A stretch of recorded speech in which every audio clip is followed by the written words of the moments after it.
Welcome to Meet the Court. I'm your host, Jawad Johnson. Meet the Court is brought to you as a public service by the Superior Court in Atlantic and Cape May counties, as well as the Cape May Technical High School, to better inform you, the public, of the workings of the court and the role of the judiciary in our communities. Today's show will begin a series of discussions about careers in the judiciary. The judiciary employs over 9,000 staff members who make ready over 1 million cases throughout the state each year. We will be dedicating several shows to the discussion of the benefits and challenges of a career with the judiciary.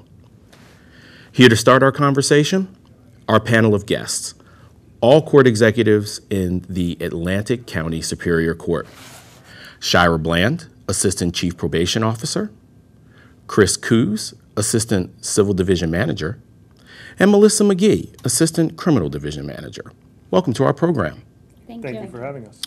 All right, so let's get started. Tell me about your backgrounds. Where are you from? I'm going to go in order, so Shira, we'll start with you. Tell me about your background. Well, I'm from Camden County, and before I came to the judiciary, I actually was the executive director of a nonprofit, CASA of Camden County. We advocated for abused and neglected children. So I did that for actually 10 years before coming to the judiciary. Oh, wow. So you came straight from the nonprofit to the judiciary? Yes. Okay. Chris, how about your background? Tell us about I'm from Toms River, New Jersey. I went to law school down in Florida, and somebody told me about a clerkship opportunity. Okay. So I actually started with the judiciary as a clerk in the Mercer County Superior Court. I then worked a couple years for a private attorney. And actually missed working in the court system. I really enjoyed my time there, so I came back as a team leader. I spent some time in civil and criminal, and now, as you noted before, I'm the assistant division manager in the civil division. Awesome. And how about you, Melissa? Tell us about your background. I started off in law enforcement when I was quite young, about 19 years old. I was there for a couple of years, decided to finish my degree, got interested in some of the other careers in criminal justice, found my way to the judiciary. I have been with the judiciary now for I'm in my 15th year. Started off as a probation officer, then became a team leader, then assistant chief of probation in Cape May County, and then now assistant criminal division manager in Atlantic County. So how long have you been in your role as the assistant criminal division manager? I have only been in my current role for approximately 9 months. Oh, wow. So everything is new to you there in criminal, but you bring a wide swath of experience, it sounds like, to that position. Yes, yeah. I started off with, I was in child support enforcement, so that has a lot of dealings with family division, so learned a lot about family there, and then learned a lot about family also in supervision as well because of juvenile, and then moved on from there to criminal. I'm familiar with the family division because when I'm not hosting this show, I work as the assistant family division manager, and so we interacted a lot in that role. Chris, how about you? How long have you been in your role? So I've been the assistant here in Atlantic County for 2 years. Total with the judiciary, I have 8 years experience now. Oh, wow. So you came back from practicing in the private sector and came back to the judiciary, and you've been with the judiciary for 8 years. So that must mean that the judiciary, comparatively, is pretty much equal and could be even a little bit better. Well, actually, I think the judiciary is much better. There's a whole host of reasons why I think we'll get into a little bit later. Yeah, we're going to dig into those. Yep. How about you, Shira? How long have you been in your role? So I've been in my current role for 1.5 years. Before this, I actually worked in Burlington County, so I was a team leader with adult supervision, and then before that, juvenile. But I've been with the judiciary for a total of 5.5 years now. Have you been in probation the entire time? The entire time probation. Wow, so you really have adopted to the role of probation very well from your start with the judiciary. Yes, I think when I worked in a nonprofit, we were actually housed in the court system, so I worked a lot with family and also with probation a lot. So Shira, what made you come to the judiciary? Well, the judiciary is a lot more stable than a nonprofit. When you work at a nonprofit, you hold a lot of hats. So at a nonprofit, I was the IT person, I was HR, I was operations, I was everything. And while they give you a lot of vacation time, they don't give you a lot of money. They're also sometimes your health insurance and different things are a little bit sketchy. So coming to the judiciary, especially at that time, being married, having a very young child, it's more for stability. Oh, wow. Chris, you're within your journey, what made you come to the judiciary? Well, originally it was for the experience. So in law school, a lot of people will try to get a clerkship. It's a great way from the inside out to learn the law. And then when I had gone private, I really enjoyed the time, but I kind of missed just the feel of a family the judiciary kind of has, and that it gives everyone. So I kept my eye open while I was working, and eventually a position did open up, and I was lucky enough to get it. All right. Melissa, what made you come to the judiciary? I was very interested in the enforcement aspect to begin with, but really I wanted to have more involvement with the courts. I did have some involvement in my former role, but was interested very much in the courts. And now that I have been with the courts for many years, I know what each of the divisions, how everything runs, and just the interaction between actually all of us. I mean, you would think that criminal and family are, maybe worlds apart, but not necessarily. We work with one another almost every day, and the work that we do with our stakeholders, it's a great position to have. So being in the position that you have requires, I'm sure, education. Can you tell us about your educational background and how it prepared you to work with the court? Yes, I did. I got my associate's degree from Ocean County College, and then, like I had said, I did take a little bit of a break because I went into law enforcement, went through the police academy and worked there for a couple of years, and then I wanted to continue my education, and that's what had led me to the courts. And a lot of things about your education do prepare you for this job, public speaking, business courses, really anything and everything that you learn specific to writing, everything in literature, it's all relevant.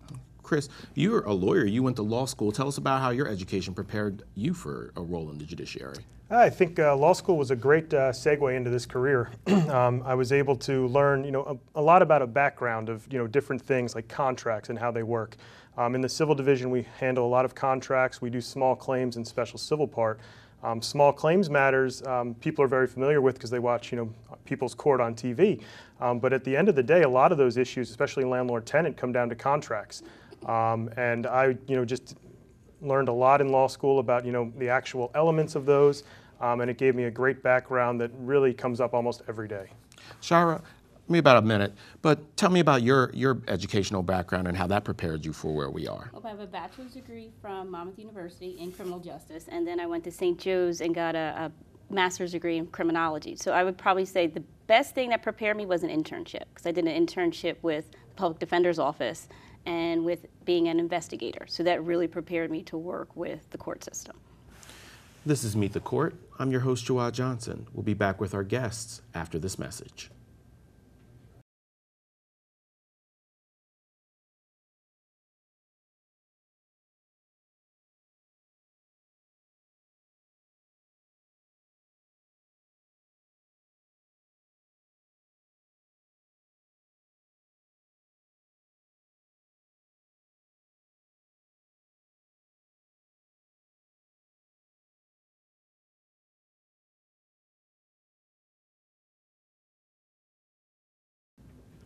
Welcome back to Meet the Court. I'm your host, Jawad Johnson. We're discussing careers in the judiciary with our guests, Shira Bland, Christopher Coos, and Melissa McGee. So Shira, how has the work with the court enhanced your career? I think it definitely enhanced my career because it actually gave me an opportunity to work with a variety of different people. So not only do I work with people from the court, but also different stakeholders, different organizations, community groups. So it really actually gave me a chance to really network with different people and to kind of expand that network and to meet a variety of different people in various jobs, and also just to learn about a variety of other just organizations and clubs and everything.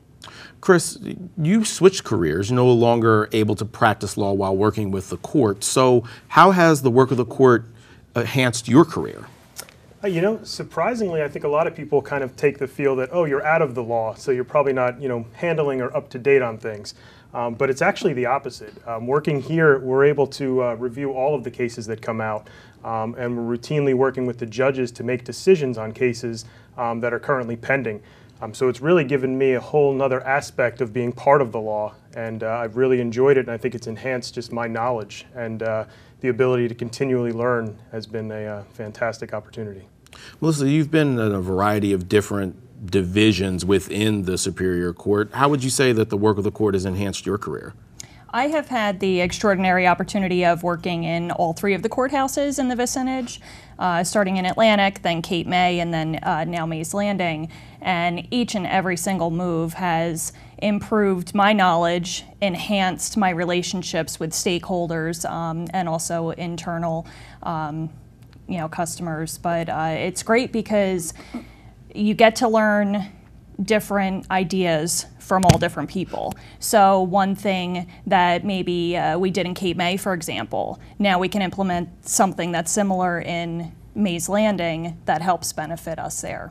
So you've been to all three courthouses. You've seen a lot of the culture within the vicinage itself. And just so our guests know, a vicinage is the general area that captures Atlantic and Cape May County together as one. It's Vicinage 1 in the Superior Court. So you've been through that. You've seen a bunch of different things. What would you say the culture of the judiciary is like based on your experience? The culture that I have seen in all three courthouses, everyone who works for the judiciary and everyone who works with the judiciary is very hardworking and very dedicated and truly care about the courts and the community. So I can say that's my experience with the culture, that everyone is, just really passionate about their positions and the work that they do. Chris, you come to us from a different vicinage. You were in Mercer County before you came to Atlantic. How do you think that the culture in the judiciary is based on your experience in those two places? I think it's a lot alike. I really believe that everybody that works in the judiciary has taken that path because they want to, help others and they enjoy the public side of working. And for me, it really was seamless kind of coming from Mercer to Atlantic counties in that we do a lot of the things the same way. And at the end of the day, we're always making sure, that we understand a lot of the people that come through that door are not happy to be there. And we do everything we can to make it as pleasant as an experience as it can be. So Shira, similar to Chris, you've worked in multiple vicinages. Please tell us, same question, how does the culture navigate in the judiciary? I think so. I came from Burlington going to Atlantic and Cape, and it actually is for me two different worlds. Because actually working in Burlington is just one county. So working in now here in Atlantic and Cape May, and then while we are actually three courthouses, for me in probation, I'm going back and forth between Mays Landing and Atlantic City. But the one thing that I have seen as far as the judiciary is it seems like we're all one big family. So it doesn't matter if I'm in Burlington, Atlantic Cape May, someone from Camden, it really doesn't matter. I can always kind of reach out to my counterpart, and if I have any questions or we're just bouncing off questions or we have issues, that there's always somebody there that that's there to lend a hand. There to assist and help you Absolutely. along. Yeah, I think that's a really good feature of the judiciary and a good place, a good working environment for anybody that is in management and, even at the entry level. So how does that compare to some of the other jobs that you've held in your past? So the other jobs in my past, I didn't kind of have that network. We were all kind of in our own little silos. Because it is that when you come from or you're in the nonprofit world, a lot of times we are all fighting for funding. So we're all not kind of one big happy family. We are all kind of competitors because we're all competing for the same amount of money. So it is a very different, didn't always have a person that I could kind of reach out to say, bounce off ideas or have questions. So that in and of itself is very different. And then also it is that you're also kind of more in like a silo because you're by yourself. Whereas the judiciary, as you said, there's like 9,000 people, so you kind of can reach out and you have like 9,000 little arms you can reach out to. So it sounds like a much more relaxing environment. Much more relaxing, and then also just, like I said, it's more of, I know that I can come to work every day. I'm going to work from 8:30 to 4:30 or maybe a little bit after. When I worked before this in CASA, I would probably get up, be at work at 8 o'clock. I would leave at 5, go pick up my son, drop him off, and then I'm back at work. So I would probably work sometimes until like 8, 9 o'clock at night. Chris, how does that experience compare with yours when you're comparing the judiciary to other jobs that you've held? Well, I can definitely relate to the hours part. As you can imagine, as a private attorney, we had our days were a lot longer. I was actually working up in Parsippany, New Jersey, and I live in Toms River. So I had about a 3 to 4 hour a day commute, and then it was typical to work about a 12-hour work day. So I wasn't home much. But I agree with also what Shira said about just when you're at the judiciary, you kind of know your role and you know what you're going to be doing each day because we're at the end game. So when people come to us, the matter's already been filed. But privately, when I was working as a private attorney, you're actually from start to finish. So you meet these customers from the first time they come in and explain their issues. So you have there's a lot of difference. But at the end of the day, I was still in the law, so we were still filing complaints, and I've enjoyed both. Melissa, we have a minute. How about the judiciary the jobs you've held before the judiciary? Before coming to the judiciary, I did a lot of shift work. So that's a very big difference from, the typically Monday through Friday, 8:30 to 4:30. I would have to work, midnights, sometimes work, multiple days in a row without having any days off. So that is definitely a large difference from that to where I am presently. This is Meet the Court, and I'm your host, Jawad Johnson. We'll be back with our guests, Shira, Chris, and Melissa, after this message.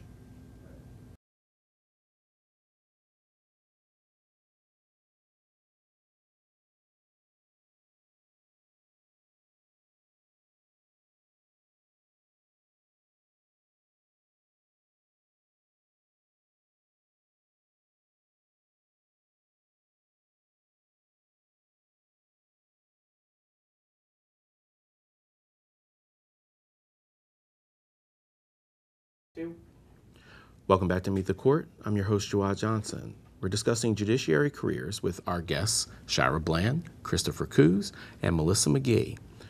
So we were talking about the work, Melissa, and we were talking about your comparative experience to other jobs you have. What's the most rewarding part of the work that you do? There's a lot of rewarding components to the work that we do. One I can say is definitely developing staff. So seeing people come in the door, seeing the potential in those people, watching them grow, and then watching them get promoted is very rewarding. It's also extremely rewarding to see your stats improve. So when you see where you are, you get a plan, you work with the staff, everybody comes together, you make improvements, and you watch it improve, and that's something that's really exciting for me too. Chris, what rewards you? I'm in charge of the mediation program for small claims and special civil part. So each year we get new law clerks in, and we teach them how to mediate cases and try to assist others in resolving their issues. And I really do enjoy watching, the mediators come in, and in the beginning, obviously, they're unexperienced, and they're, starting to do this process, and they're a little worried about how it's all going to unfold. And then by the end of the year, they're really helping the public. They're taking these issues that people are bringing in, they're meeting with them, speaking with them, and by the end of the day, we're settling 90% of these cases. And for me, that's just rewarding because these are real people in the world, and especially in our counties here, that had an issue that needed somebody to step in and help, and we're able to do that. Shira, what's been rewarding about your work? I think the most rewarding for me is, so I work with juvenile probation, and so the most rewarding is seeing when our youth come in and then that they actually get off of probation, and then when I don't see them come back. That's probably the most rewarding, and kind of seeing that they have changed, they've grown. Some of them come in and they're like, yeah, I don't want to be here, I don't know why that I'm here, but in the end, kind of when they're working with my probation officers, they're you could see kind of a change, and you can kind of see that they have changed, and we're hoping that they don't come back, and when I don't see them come back.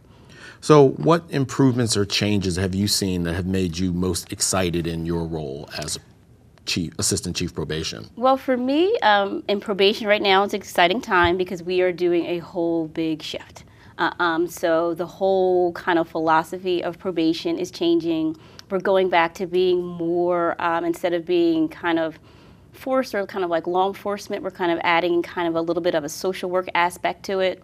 So that has been very rewarding because it's a total shift for us. So it's a total shift of policies, procedures, forms, and the most rewarding is I've been able to be a part of that. Chris, is there anything exciting in civil that makes you, feel alive? Well, I don't know if I would say it makes me feel alive, but it is a little exciting that we are catching up with the rest of the world. We've moved to an e-court system. So our forms, especially in the law division now, are available to the public. You can see what's going on in the courthouse. The cases are all online, and it's open to everybody. So it's nice to finally, become part of the 21st century. That makes me feel alive. Melissa, how about you? Criminal, you've been there for 9 months, but how about you? What is exciting that has been coming to criminal? One thing that was exciting in probation, and actually is very exciting in criminal as well, we work very closely in probation and criminal with drug court, which we call recovery court in our vicinage. The growth that we've had, the amount of lives that we've helped, to see we have a jobs program, to see that expand, to see the innovation with that, to see how we're expanding even further, to see how many folks were employed when they came in the door versus how many are employed presently and how many more will be employed by the time they complete the program. So you talked about growth. That means you're probably going to need new folks. So what's your advice for potential job seekers? I would say definitely, stay looking on the Judiciary website. We are changing staff constantly. There's a lot of folks that are being promoted. There's a lot of folks that are retiring, and we are constantly filling positions. So definitely keep an eye on the website and also on some of the civil service type websites too. Chris, any suggestions for new job seekers? To piggyback right on that last point, I think a lot of people don't understand that, especially for the entry-level jobs here, is that you have to go through the civil service test. So I would just tell people they really should keep an eye on civil service, see when those tests are available, because you have to take that step before you can get hired. And unfortunately, I think there's a lot of people out there that don't realize that, and then they'll look at a job and think it looks fantastic, but unfortunately they don't have the requirements. Shara, how about you? I would probably say never give up. I think when I applied for the Judiciary, I applied probably to 100 different jobs here. Never give up.